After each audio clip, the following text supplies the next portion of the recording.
Welcome to Sword and Shield, the official podcast of the 960th Cyberspace Wing. Join us for insight, knowledge, mentorship, and some fun as we discuss relevant topics in and around our wing. Please understand that the views expressed in this podcast are not necessarily the views of the U.S. Air Force nor the Air Force Reserve, and no endorsement of any particular person or business is ever intended.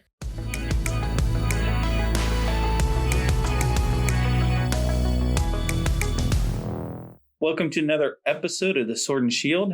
I'm your host, Chief Master Sgt. Christopher Howard, 960th COG Superintendent. And with me today I have... Airman Basic Chisholm. I also work at the 960th unit. Well, welcome. I appreciate you taking the time and letting me ask you a few questions. Thank you for having me. No, can you tell our listeners a little bit about yourself? Well, I'm originally from Killeen, Texas. I'm 19 years old. I just recently joined the Air Force Reserve. Awesome. So what made you decide to join the Air Force Reserve? Well, I really have a military background, so I'm familiar with all of the branches of the service. And my mom and my dad did 25 years together. Okay. Gotcha. So there was that sense of purpose, that sense of service that you wanted to follow on in those footsteps then? Yes. Okay. So I was wondering if you could share with our listeners a little bit about your experience. How did the recruiting process go for you? Well, trying to get an Air Force recruiter is really hard because their quotas is always up and everybody wants to be in the Air Force. Because it's the best. Yes. Right. And so I had to go find them. They couldn't come find me. Okay. And going through high school, you see a whole lot of recruiters from different branches. Okay, so you really wanted to be an Air Force really badly member. That's awesome. So I'm glad that you were able to make that happen, right? Yes. So that perseverance got you to through the recruiting process. So when you finished the recruiting process, did you go directly into BMT or were you part of the DTNF? I was part of the DTF for a minute. I got out of the DTF around March 5th. Okay. Can you tell me a little bit about your experience at the DTNF? Well, the experience was we had a weekend, a UTA, a normal. And I had to log in at 7 o'clock and stay up there till 4. Okay.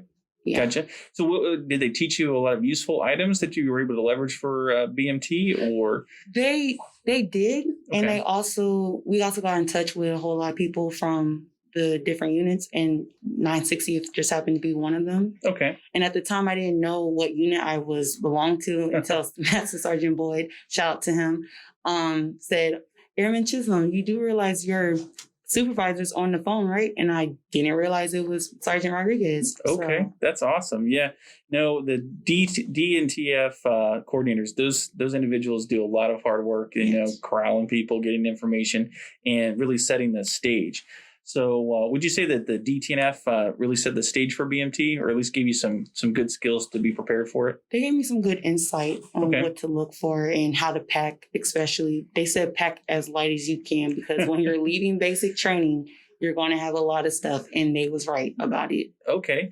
So tell me a little bit about your BMT experience. How did that go for you? Well, I didn't have the traditional get off the bus and yell in your face. Mine was I got off a van. Mm-hmm. I waited for it felt like an hour, but it was really 30 minutes. But my anticipation was so high. I got off, I waited. They walked me to the awning and sat there some more. And then as soon as we saw the actual drill sergeant, she was so sweet. She had a nice voice. Until we was walking to our dorms, that's when we got yelled at. Gotcha. And that's when I met my first MTI, Sergeant Faust. Okay. So. When we were talking earlier, actually, I want to step back for a second.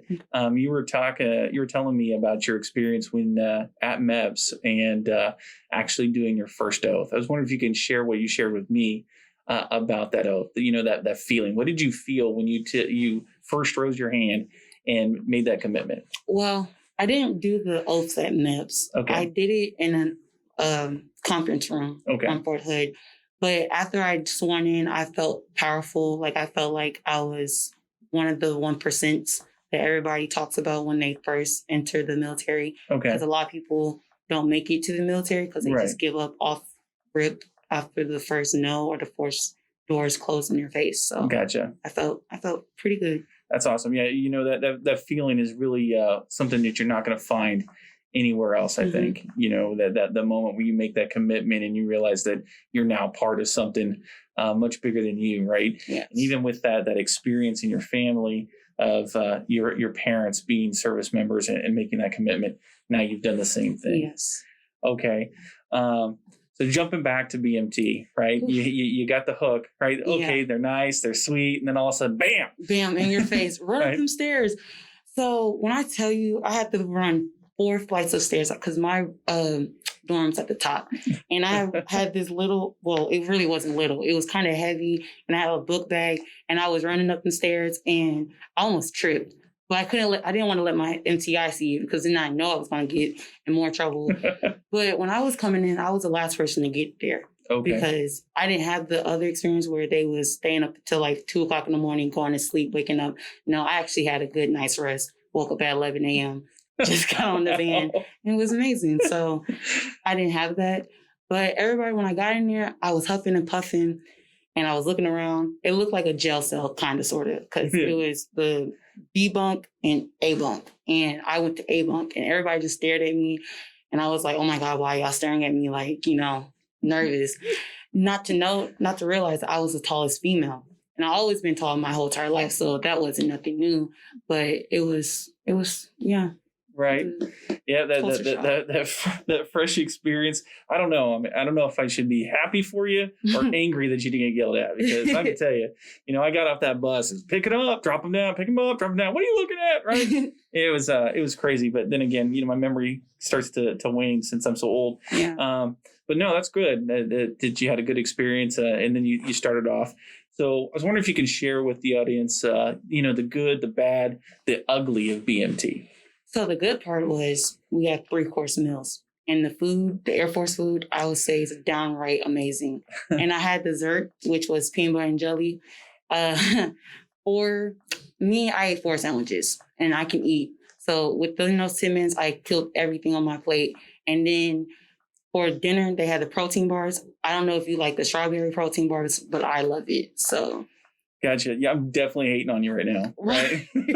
Really? Because I'll tell you, man, that trying to go up there for dessert at the snake pit was a no-go. Really? Yeah, they things would get thrown at you, they'd yell at you, and they didn't have protein bars back then. Maybe because it's COVID, so different program. Maybe, like I said, I'm not really hating on you. No, it's great, but well, at least I wasn't a child runner because they nitpicked on how you positioned yourself and did your reporting statement. And if you messed up, the whole time, the whole entire lunchroom's already quiet. So right.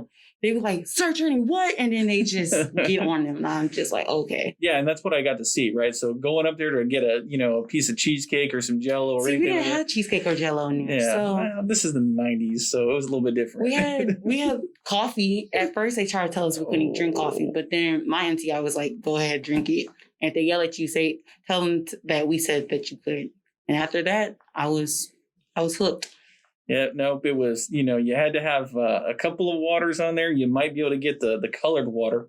They had like orange and they had green. And I don't know. Was it flavored water? Because I had orange juice, cranberry juice. It wasn't juice. They said it might have been juice, but it was more like a non-carbonated drink. Non-carbonated, and a bottle of water. And you're supposed to have we're supposed to have like a big old filled water bottle. And you're supposed to drink it all the way down. Oh. See, I didn't do that. I got away with it. Only one time I got caught, and I hated it. We had our canteens, and we were always hitting the canteens, and you did get lucky with the flavored water. It definitely was a lot different. Now, I'll tell you, after becoming a chief, and I had the opportunity to go over for a tour.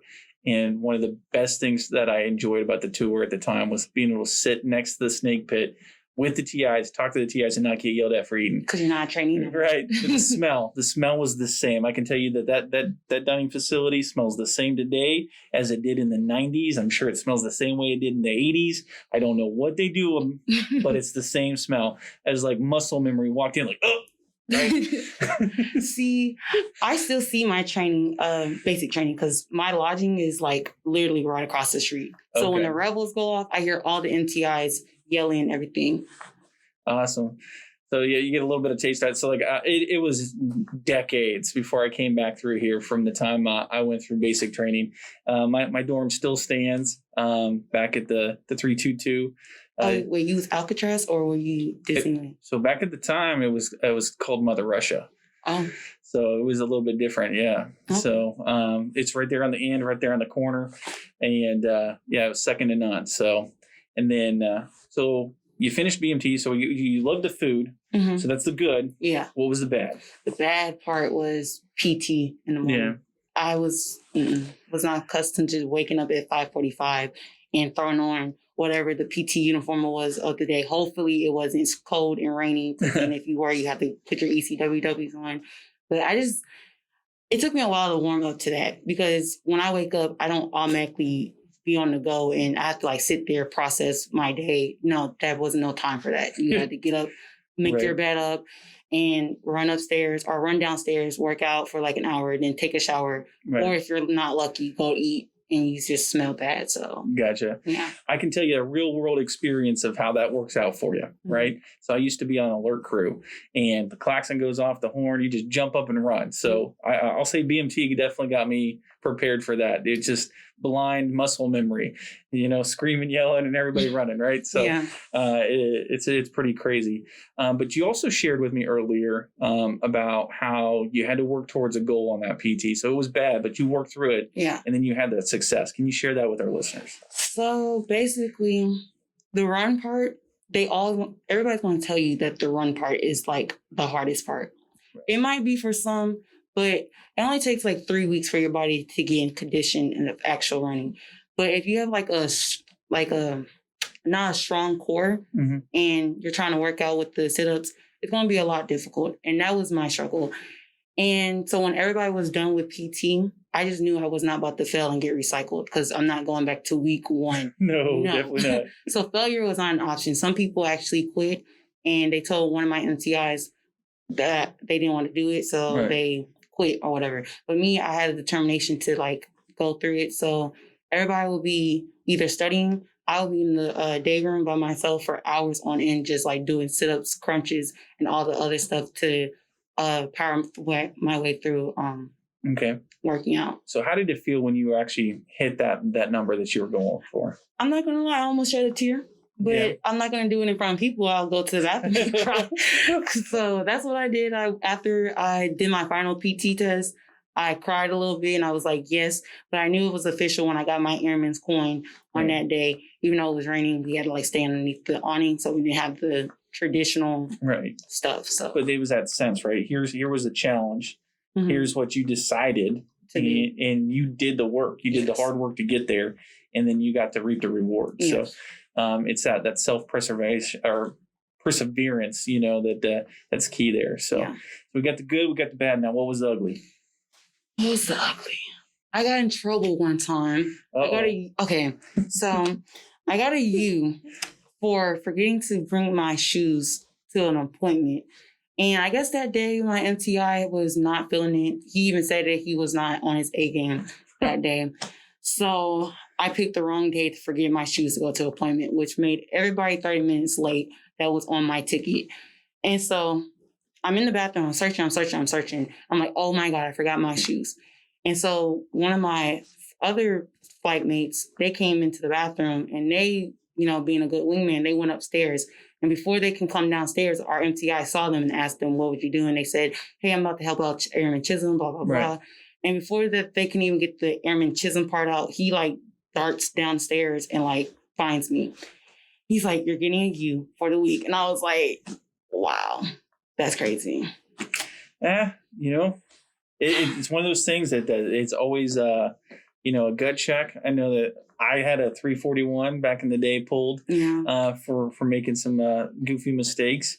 But that gut check definitely teaches you one or two things, and being prepared is one of those things. So I'm sure you took a little bit from it, was uncomfortable at the moment, but we talked about it. You made it through. Yeah. Right? Me and him actually sat down and talked about it. And he said he was never mad at me. He just wanted to teach me a lesson about paying attention to details. Right. And now I do that. And even with this job, it comes with paying attention to details, especially when you're making orders and everything. Right. Like Very important. Right. Yes. So there's always a reason, right? Yes. So graduated BMT, you got your coin, great things, right? How'd that feel? Amazing. Yeah. Except for, they said that even if you did get the coin, you were liable to get recycled until you put your foot on that bus or that plane. Yes, yes, they told us similar things. We didn't get the coin back in the day, but the parade day was a big deal, and then base pass and town pass, it was always great. And then you go on to tech school. So how was your experience at tech school? First day, well, actually, the first hour when we got there to Keesler, I thought we was about to get yelled at. So everybody was all nervous and everything. And then when we got to the actual baseball field or the field, it was like, you can relax, right? Like, now we see you as our peers because now you're not a trainee, you're an airman. And so as I'm talking to you, that's how I can talk to my MTLs. It was chill. It felt like Keesler University. I know they don't want to call it Keesler University, but it was basically a university. Gotcha. But we make the transition, right? So there's got to be a natural succession of, okay, here I need you to focus here. And now I want to open up the door to, learning, right? So that's where I guess the Keesler U comes into. So there's got to be some good structure. There has to be some rigidness to it, but a little bit more flexibility than BMT. So what was the good, the bad, and the ugly of tech school? Okay, the good part was I got to sleep in. On Fridays. We didn't have, apparently they're supposed to have like off days, but every Friday was an off day for us. So I slept in on Fridays. I didn't have a person on my back of my neck, like, go there. Like, I got to pick and choose where I wanted to go. Okay. Gotcha. So just to clarify, what AFSC do you hold? What tech school did you go to? Keesler University. No, which AFSC? Oh, AFSC, You're a 3F? 3F5. 3F5. Yes. Okay, gotcha. So you went there for that school, and okay. What was the ugly of Keesler? It was hot. Yeah. I didn't like the weather. It was sticky and it was hot. Gotcha. I'm from Texas, so I'm familiar with heat, but I have dry heat, not wet heat, where after it rains, it's all muggy and like you can feel your skin and it's just disgusting. It still sounds like you had a pretty good run at tech school. I had instructors that were taking bets on if I was going to make it to Leavenworth or not and win. They just thought I was definitely a problem child. I know that surprises a few, but not really. And so then you graduate tech school. How did that go for you? How did that feel? Like a weight lifted. Yeah. I felt amazing. And then when I finally got my certificate, I was like, yes. Okay. Yeah. We didn't know until that morning if we were going to graduate or not. And then they gave us our pins for our original AFSC badge. Yeah. And that was a big deal. We had to be in blues and everything for it. Blues and OCs. Nope. Full blues. You didn't know if you were going to graduate till that moment. So it was a risk taker. So in Keesler, did y'all have like the end of the month where you have to wear the blues, or was that like, how was that? We wore blues on different rotations. It just depends, right? So it was pre 9/11. It was in the 90s, and it was a little bit different, but it was crazy. Yeah. Yep. So for me, if you was phase 1, you had to wear blues all day, and then when you get to phase 2, then you get to like wear your civilian, but you had to wear your LCPs during the duty hour. Yeah, it was pretty much it was BDUs. And it was PT gear for the first round, unless, of course, you went to class, and then that would be blues on certain days. And then you just kind of go from there. Okay. And, we had PT. Back then, it was the pyramid, or it was considered the triangle. And we had these old World War II styled, multi-layered buildings that we... when you say the triangle, you talking about like the outline? The training area, yes. So, we still have the triangle. I think that they've done some changes. They used to have the roads through there, and it looks like they've done a lot of different upgrades. So that was always good. But a lot different. And now you go out of tech school to your first duty station, and that's where you are today. You've only been here for about a month, right? I believe so. So what's that experience been like? You've finished all the training, and now you're at the first duty station. I would say it's a big transition in a good way. I mean, now I get to actually be in the operational Air Force and get a feel of how that's actually going. And I like it so far. So you found the real Air Force? Yes. Okay. I'm in. There you go. There's always rumors of like, well, this ain't the real Air Force, but finally we found it. That's awesome. And I mean, I have amazing supervisors and everything, and I have an amazing chief. He's a little quirky, but I like it. Thank you for the compliment. Yeah. Awesome. So, well, with that said, I mean, I really do appreciate your time. Any kind of advice you would want to give to a potential airman or your airmen that are coming up behind you right now? I would say this: find out your weakest point when it comes to fitness before going to BMT, whether it be the push-ups, sit-ups, or run, and make sure that you max out on that PT requirement so you won't have to worry about it for the upcoming basic training. Awesome. Some great advice, right? Yes. And then always keep your head up, have those goals. And those goals really do mean something when you can make them happen. So, well, Airman Chisholm, I really do appreciate your time, your candidness, the fact that you're willing to sit here and chit chat with this quirky guy. Definitely makes my day, helps us share stories about our airmen and kind of share those experiences that are happening out there. So thank you for your time. Thank you for having me again. All right. Thank you. And then Gladiators, thank you for your dedication. Thank you for your sacrifice. Thank you for everything you do throughout the month. And thank you for your dedication to this nation. Me and my family greatly appreciate it. Get after it. And remember, stab our enemies in the face through cyberspace.